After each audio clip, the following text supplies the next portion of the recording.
दहशत।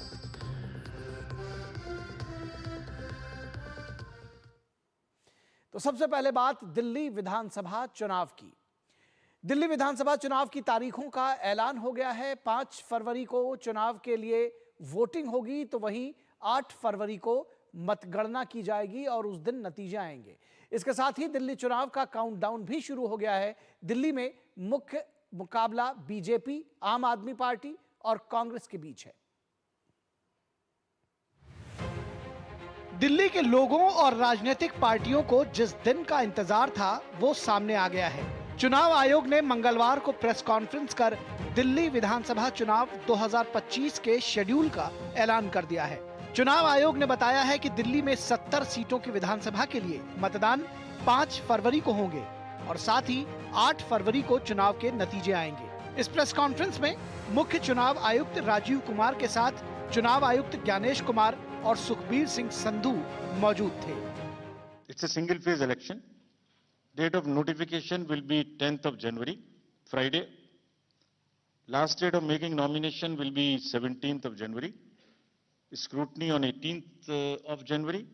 Withdrawal 20th. These are the statutory periods of time which is given. Date of poll is 5th and counting is 8th, and 5th again we have very deliberately kept Wednesday. मुख्य चुनाव आयुक्त राजीव कुमार ने कहा कि voter list को लेकर अफवाहें फैलाई गईं। बिना आधार के कई आरोप लगाए गए। ईवीएम को लेकर भी अफवाहें फैलाई गईं। मुख्य चुनाव आयुक्त ने कहा कि वोटर चुनावी प्रक्रिया को लेकर जागरूक हैं। उम्मीद है कि दिल्ली दिल से वोट करेगी। There is no question of introducing virus or bug in the EVM. There is no question of invalid votes in the EVM. No rigging is possible. High Court and Supreme Court is saying continuously in different judgments which are here. No alteration in results is possible by activating a Trojan horse or a virus. Evidence inspires confidence of the court that they are tamper-proof. What else can be said? EVMs are foolproof devices for counting. Allegations of tampering are baseless. चुनाव आयोग की ओर से जारी की गई मतदाताओं की अंतिम सूची के मुताबिक केंद्र शासित प्रदेश दिल्ली में कुल 1,55,24,858 रजिस्टर्ड वोटर हैं। वहीं इनमें पुरुष मतदाताओं की संख्या 83,49,645 और महिला मतदाताओं की संख्या 71,73,952 है। दिल्ली में इस बार युवा वोटरों की संख्या 25,89,000 है, तो वहीं पहली बार वोट डालने के लिए पात्र लोगों की संख्या 2,08,000 है। चुनाव की तारीखों के ऐलान के साथ ही सभी प्रमुख पार्टियों ने चुनाव प्रचार तेज कर दिया है। दिल्ली में मुख्य मुकाबला भाजपा, आम आदमी पार्टी और कांग्रेस के बीच है। Bureau report, DD news.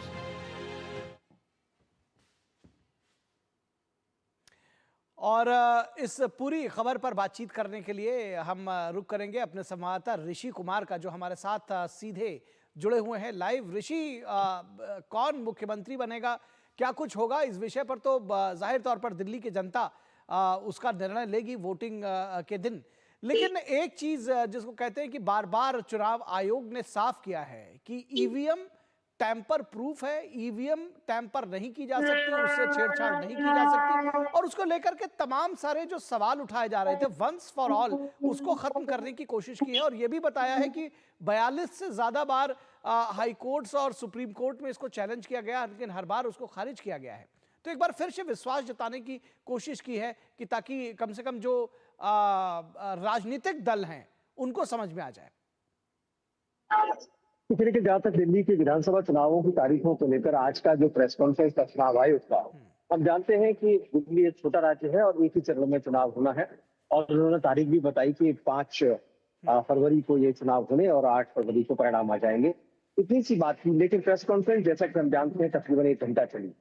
इस प्रेस कॉन्फ्रेंस में जिस तरीके से अब तक लोकसभा चुनावों के बाद महाराष्ट्र चुनाव, हरियाणा चुनाव, इन सबको लेकर तमाम जो बातें उठ रही थी, तमाम प्रश्न चुनाव आयोग के ऊपर लगाए जा रहे थे, उन सबका सिलसिलेवार तरीके से चुनाव आयोग ने जवाब दिया। एक तो उन्होंने इस बात को स्पष्ट किया कि बार बार ईवीएम को लेकर और इसके अलावा जो भी मुद्दे हैं, इस बार तो तमाम ऐसे मुद्दे थे जो ईवीएम से हटकर थे। जैसे कि सबसे पहला मुद्दा अगर दिल्ली को लेकर देखें तो जो वोटर लिस्ट है, इलेक्टोरल रोल है, उसको लेकर मसला था। उन्होंने कहा कि इसकी पूरी प्रक्रिया है, किसका नाम हटाना है, किसका नाम रखना है, इसके लिए पहले से तय प्रावधान है। ऐसा संभव ही नहीं है। जैसे कि तमाम खबरें भी बना दी जाती है कि 50,000 लोग हटा दिए गए, 60,000। बोले अगर ऐसे ऐसे लोग हटाए जाने लगे तो डेमोक्रेसी में हम कैसे देख पाएंगे कि लोग अपना वोट डाल रहे हैं। तो उन्होंने कहा कि एक तो मनगढ़ंत तरीके से जो अफवाहें फैलाई जाती हैं वो खबरें बन जाती हैं, ये नहीं होना चाहिए। दूसरा, ईवीएम को लेकर उन्होंने बार बार कहा कि ये पहली बार नहीं है, और उन्होंने कहा कि आगे भी आरोप लगते ही रहेंगे, ये भी उन्होंने कह दिया। तो और साफ कहा कि सुप्रीम कोर्ट से लेकर हाई कोर्ट और सब जगह ये बात तय हो चुकी है, और तमाम चुनाव आयोग ने एक दो बार नहीं, कई बार हैकाथन जैसी चीजें देश के सामने रखी। तमाम राजनीतिक दलों को कहा कि आप अपने किसी भी विशेषज्ञ को लेकर आए और इसे हैक करके दिखाएं।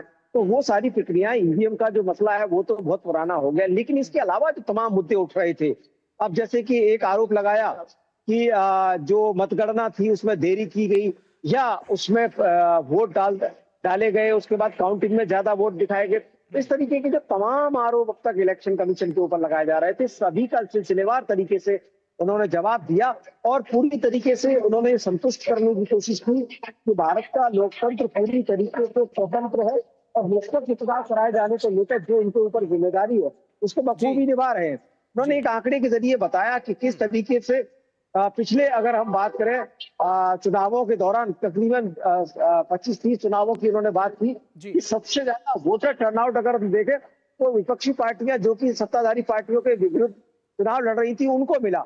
अलग अलग उन्होंने बताया, आंध्र प्रदेश का मसला, तेलंगाना का बताया, और जम्मू कश्मीर का बताया, बिहार का बताया, उत्तर प्रदेश का लोकसभा चुनावों के आंकड़े। तो ऐसे उन्होंने कहा कि तमाम ऐसे आंकड़े जो तस्वीर देते हैं तो जिसके साथ जनता है और उसके साथ वोट है, और ये जो आरोप लगाने का जो सिलसिला है इसको बंद होना चाहिए। बिल्कुल, आरोप लगाने का सिलसिला अंतहीन है और उसके राजनीतिक कारण है, ये भी शायद जनता समझ रही है, और इसीलिए उन्होंने ये बात भी कही कि दिल्ली की जनता दिल से वोट करेगी। इस बात को उन्होंने उम्मीद जताई। बहुत शुक्रिया ऋषि इस तमाम बातचीत और जानकारी के लिए।